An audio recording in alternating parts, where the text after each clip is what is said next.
First on the scene, crime photographer. Got it. Look for it in the Morning Express.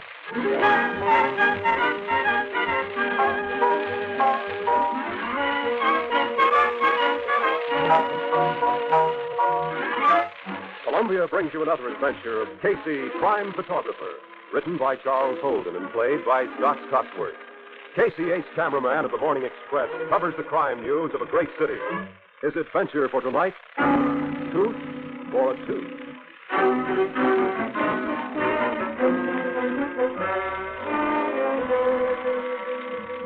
The city room of the Morning Express. Downstairs, the big presses are beginning to roll. Over in one corner, Henry Brower, one of the older rewrite men, sits at his desk, staring out of the window into the night. He turns as Casey, ace photographer of the Express, and reporter Ann Williams enter the room. Hi, Ann. Hello, Casey. Henry. Hi, Henry. Well, say, what's the matter with you? Looks like you'd lost your last friend. Yeah. You look sick, pal. Oh, no, I'm okay. Now, what's the matter, Henry? Oh, I don't know. I got the darndest feeling. It's kind of a fear, Ann. It's like like I'm going to be dying all of a sudden. Die? Huh? Oh, come on. You're healthier than a master sergeant. What's eating you, huh? Oh, I feel all right. It's not that. It's just... Do you ever feel that your number was up, Casey? Huh? You're about to check out? Oh, now, look here, pal. Talk sense. Hey, anybody make any threats on your life? No. Finances in good shape? Well, no worse than usual. Family my size, my salary. Yeah. Well, I never did see how you could keep up, as a matter of fact. Hey, look, could you use $50 till payday? Oh. No, Casey, thanks. You kids are swell, but I'm all right. Shucks, I'm sorry I cried all over. Forget it, will you? That's okay, pal. Tell me, it's a funny fear you spoke of. It's got you. Centers around some special person, huh? Am I right? Yeah. Well, come on, Henry. You better tell us. It might help. Who is it? There's nothing I can put my finger on, Ann. It's a fellow I met 3 months ago. He gives me the willies. I wake up in a cold sweat and find out I've been dreaming about him. Hmm? Yeah. He's been nice enough to me, too. He saved me a big dental bill, for one thing. Saved your dental bill, huh? Yeah. Well, he did the work on me himself. He's kind of a research scientist, I guess. What's his name? Renat. Renat. Huh? Yeah. He's got a country home out on River Road. He's not an accredited dentist, though, is he? Oh, no. He may have been once, but I don't know. He's developing some new kind of metal for fillings. He offered to do all my dental work free just to try it out. You should never have let him monkey with your teeth. Never let anybody but a real dentist do that. I know, Casey, but, well, I had a couple of teeth bothering me, and when he offered to fix them up for nothing, I couldn't resist it. Well, he kind of hypnotized me, I guess. He gives me the willies, I tell you. Henry, do you mind if I look at your teeth? No, go ahead. Well, those just look like ordinary silver fillings. Not very skillfully put in at that, Henry. You know, this guy's got no right to go around doing dental work without a certificate. What's his name again? George Renat. How'd you meet him, anyhow? Well, my oldest boy, Rusty, works on a truck and delivers those big steel cylinders of bottled gas. You know the kind the dentists use? Laughing gas. Yeah, I guess so. Well, anyway, Rusty took some out to Renat's, and Renat asked him if he knew anyone who wanted to have some free dental work done. Funny thing to ask. Well, yeah, it did seem a little screwy, but I had these teeth bothering me, and I was so hard up. Well, Renat seemed all right and said he just wanted a chance to try out his new type of filling. Said not to worry, that he knew dentistry. I'd like to talk to that phony. Oh, no, Casey, don't get so upset. There's nothing to do about it now. It's all over it. And, well, besides, he made me promise not to tell anyone. Well, no wonder. There are laws about unlicensed guys doing things like that. He could get plenty. Now, this fear of Renat you got hanging over you, how do you explain that, huh? Oh, that's just me. Nerves, I guess. I've had a lot on my mind. Bills and... You know. Yeah. Well, look, why don't you sort of lay low for a day or two if you're more like yourself. Stick around the office as much as you can, and if you do go out, don't go alone. Hey, what's in the back of your mind, Casey? Nothing. As long as you feel low, just keep among friends, okay? Well, all right. You know, I feel a little better already. Good. Yeah, well, I'll see you later. Yeah, so long, Henry. Bye, Henry. So long. Take care of yourself. He is really tied up in bone arch, isn't he? Say so, Annie. You know something? Just twice in my life, I've had guys talk to me like that. And inside of a month, both those guys were dead. Dead? Yes, sir. Annie, the human mind is a very funny thing. Another thing, this friend of Henry's, guys that aren't dentists, Don't just go around denting or whatever you call it just for the fun of it. We got a motive. Annie, I smell something very screwy here.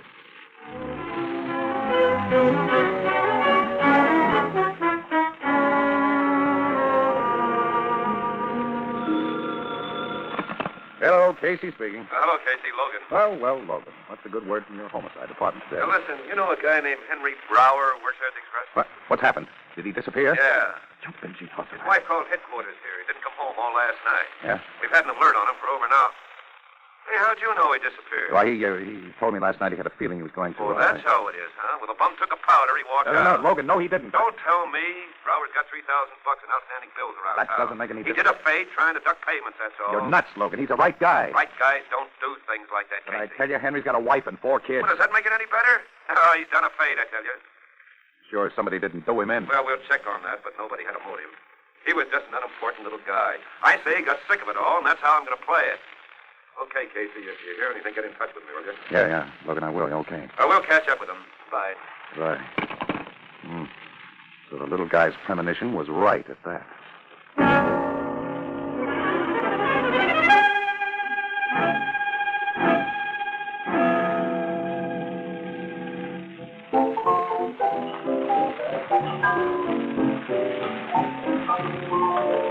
Wow. Hello, you two. Why, Ethelbert? Hi.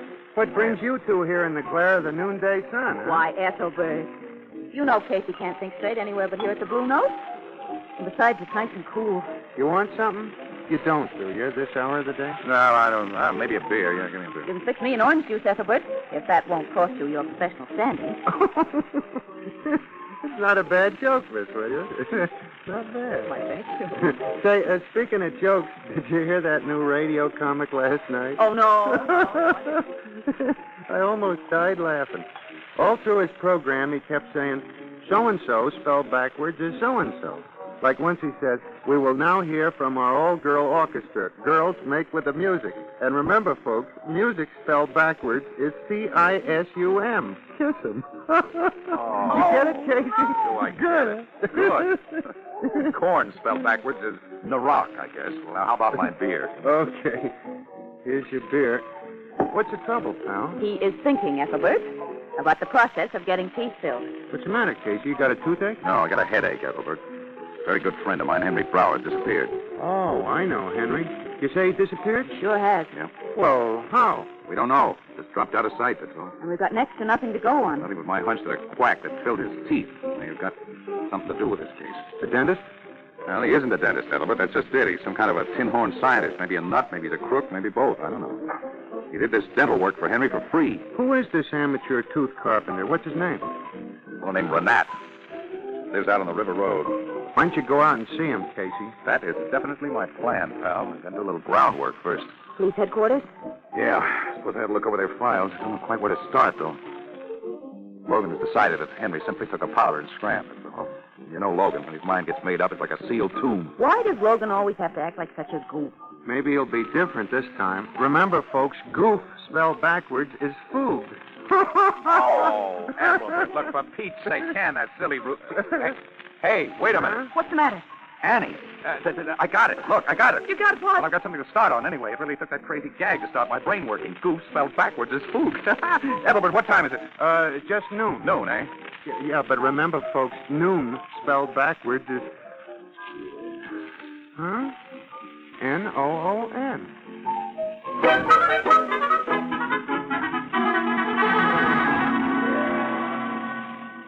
Yeah, Casey, that's the Tanner case you're thinking of. Colorado in 1931. 1931, yeah, that's it. I remember it well, Logan. This guy Tanner was a cattleman. He was robbed, and then he was trampled to death by his own herd cattle, right? Yep. And there was never any solution to the robbery. Yeah, that's it. Well, what's that got to do with Henry Brower's disappearance? Well, don't look now, but I got one of my hunches, Logan. Two cases tie up beautifully. Oh, Casey, I think you're nuts. You and your hunches. Henry Brower ran away, I tell you. He's trying to beat his creditors. Logan, I tell you, Henry wouldn't do a thing like that. All right, now I'm going to find him. That guy is in trouble. I bet he could use a bit of help right now.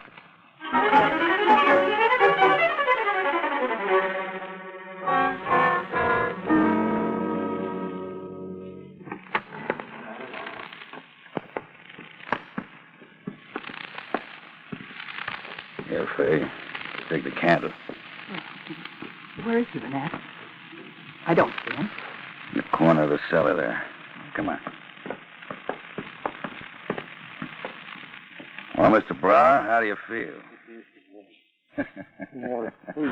Funny, but with that gag on your puss, I don't understand a word you say. Hey, don't try to struggle. You're tied up pretty well, you know. What do you do if he dies, George? He doesn't look so good. So much the better. Come on, take that gag out of his mouth. What are you going to do? Ask him a few questions. Come on, take it off. Okay. There. Water. Shut up, you. What are you going to do to me? Well, sucker, tomorrow is your last day. You can't do that. I never did anything to you. Please, Lynette. I've got a wife and 4 kids. You can't... Shut up, I say. Give me just a little water. I'll get him some, Fay. There's a glass by the laundry tub. Okay. Water, please. You know what the police are saying about you, Henry? No, what? Well, they say that you disappeared because you owe so many bills. Here's the water. Now, Henry, I'll hold it for you right at your lips. Please. But before you drink, I've got one little question I want answered. Did you ever tell anyone about my fixing your teeth for you? No. Not even that son of yours, Rusty? I did what you said. He never knew I came out here after that first time. And nobody Water. knows, huh? Nobody. Please give me some water. Please. Sure. Yes, please. I'll learn what I want to know, Fay. I'll put the gag back. Oh, no. Don't worry, sucker. Tomorrow it'll be all over. Come on, Kay.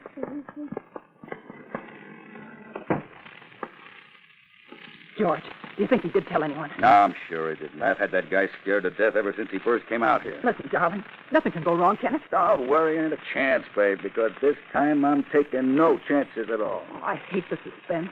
But I suppose this job will put us on easy street for the rest of our lives, huh? That's right, baby.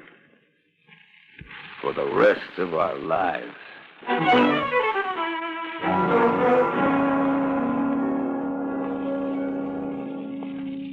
Gee, Mr. Casey, do you suppose the cops are right?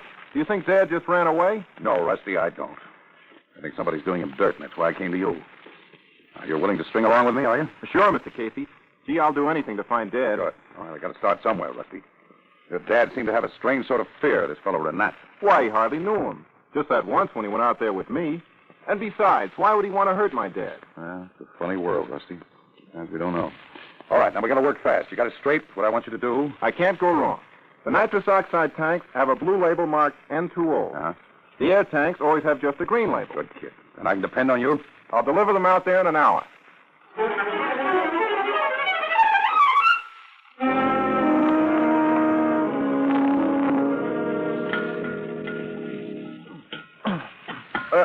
There we are, Mr. Renat.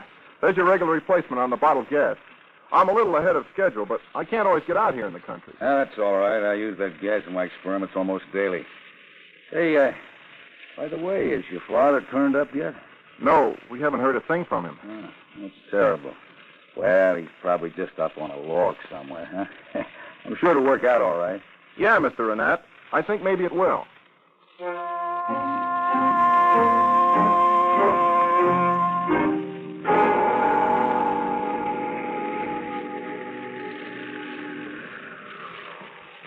Okay, Annie. That's Renat's house right over there. Now, look, you just stay right in the car. Don't make a sound. Don't get upset or anything like that. Casey, if your hunch is right, Renat's a dangerous man. I wish you wouldn't go in there alone. Never mind. I can take care of myself. Look, if I don't come out in half an hour, beat it to the nearest farmhouse and telephone Logan right away. Will you let me go with you? No, I gotta play this alone, Annie. Now, don't you worry. I'll be careful. I'll see that you do. Good luck. Okay, honey.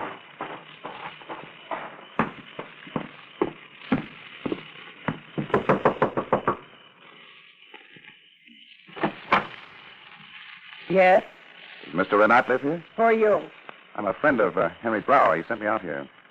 You've been talking to him? Yeah, you see, miss, I got a toothache, something awful. He told me that Mr. Renat might kind of fix me up. Just a minute, please. Wait right out there in the porch, will you? Yeah, okay.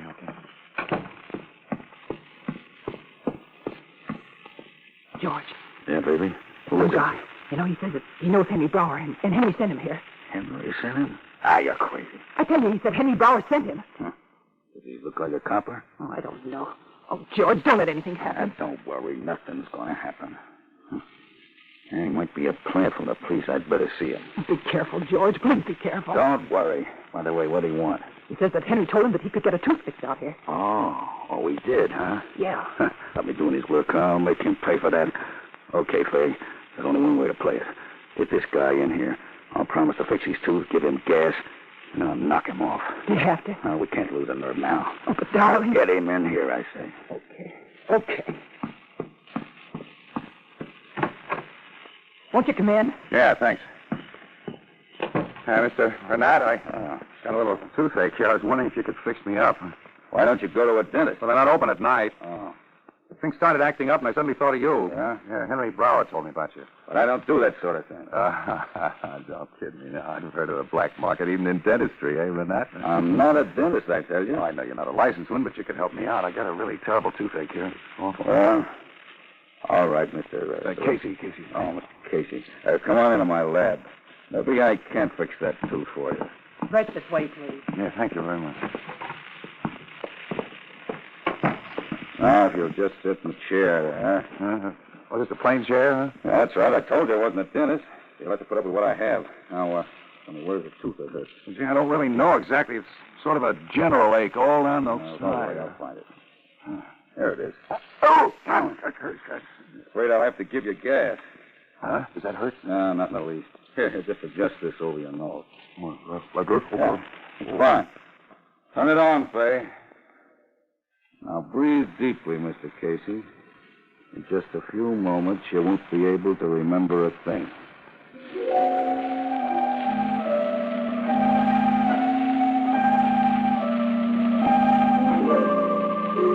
He's a phony, all right.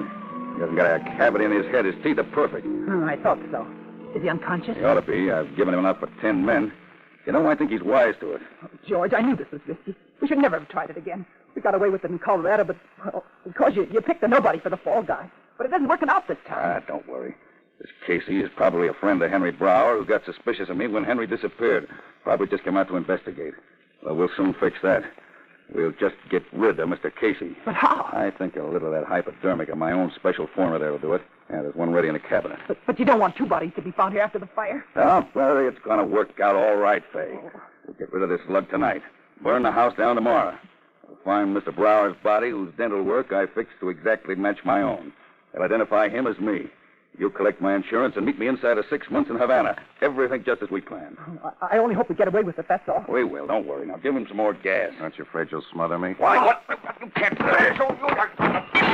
No, you don't, you swine. George, okay. Plug him. Oh, my arm. There. Guess that'll teach you, Mr. Tanner. Oh, you're breaking my arm. You don't deny you're Tanner? Colorado, 1931. You're crazy. Ow. All right. I'm Tanner. Let me go. All right, now, Tanner, where's Henry? I'll talk. He's in the cellar. Is he alive? Yeah, we haven't heard him. He's alive. He better be. Take a look. Come on, Reed. Logan. Oh, Casey, you all right? Sure, Annie, I'm all right, sure. When you went inside, I couldn't wait half an hour. I just drove up to the next farmhouse and called Logan. Yeah, I got here as fast as I could. Well, Logan, my hunch was right. I know. We followed you in. We were right outside the lab door. You heard? Every word. Believe me, it'll be used against you. We're gone, Fay. You'd better not talk. That's more like it. All right, keep him covered, Logan. I'm going down to get Henry.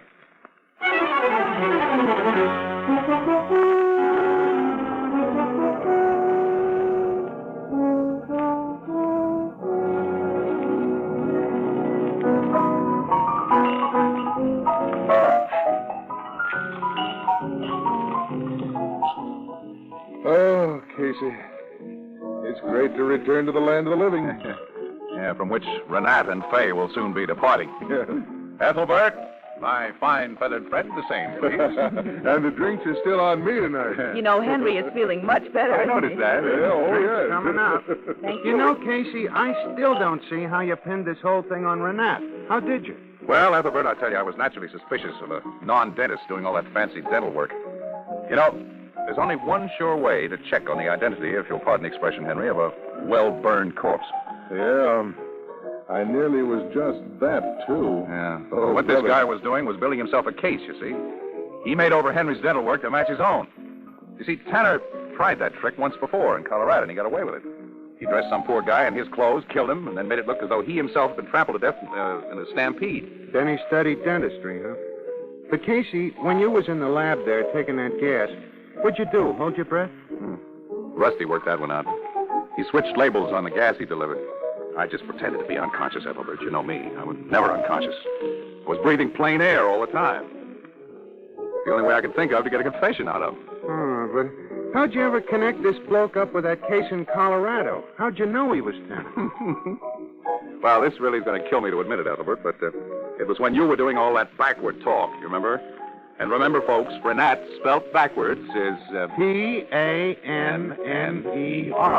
Well, how do you like that? Tanner. Tanner? Yeah, Tanner. Well, I'll be doggone.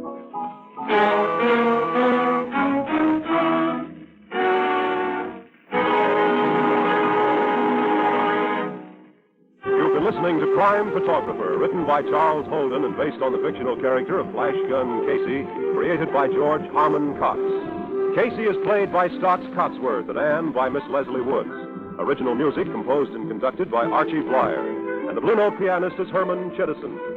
Crime Photographer is produced by John Dietz and directed tonight by Rocco Tito. Crime Photographer will be heard again next Monday at this same time, after which it will return to the air Thursday, August 8th at 9:30 p.m. Eastern Daylight Time under commercial sponsorship. This is Bob Hyde inviting you to join us again next Monday at the same time for another fast-moving adventure with Casey, Crime Photographer. This is CBS, the Columbia Broadcasting System.